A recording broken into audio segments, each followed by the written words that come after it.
Hey, Miss Neville Science students. So I wanted to give you some clarification on our Solar Cooker Extra Credit assignment.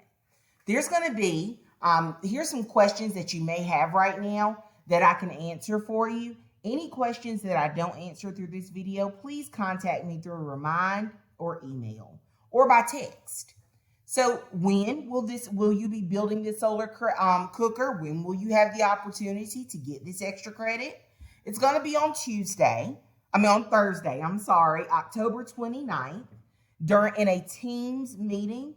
We won't be having regular Thursday class. There's going to be a special session set up on Thursday where both my Science 1 students and Science 2 students can come in to work on their solar cookers. They have their cameras on, and they're working hard with me to build our solar cookers. You can bring any kind of materials that you want. I've had kids use cotton balls, plastic wrap, aluminum foil. You'll need tape and scissors. Ms. Neville won't be able to provide any of those things for you because we're not face-to-face, okay? You'll also need a cardboard box, possibly the size of a shoebox. That's what other kids have used. I want to make sure you know that if you're using any sharp objects, a box cutter or scissors or anything like that, an adult needs to be present. Not me. I can't help you if you get cut from far away. An adult needs to be present in the house with you, okay? So if you meet all the expectations of making our solar cookers that I'm going to be talking about today, I'm going to replace your lowest science grade with a 100. So that'll be nice for you. And everyone, all Ms. Neville Science students are invited to participate.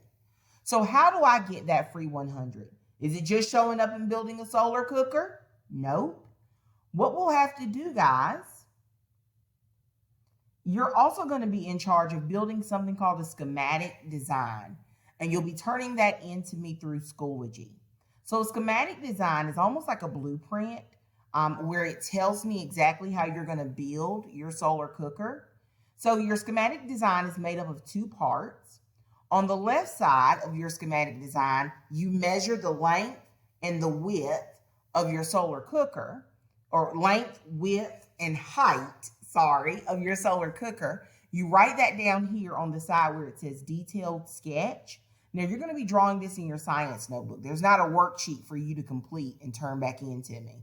You're going to be drawing this in your science notebook, taking a picture of that and submitting it through Schoology in the appropriate place.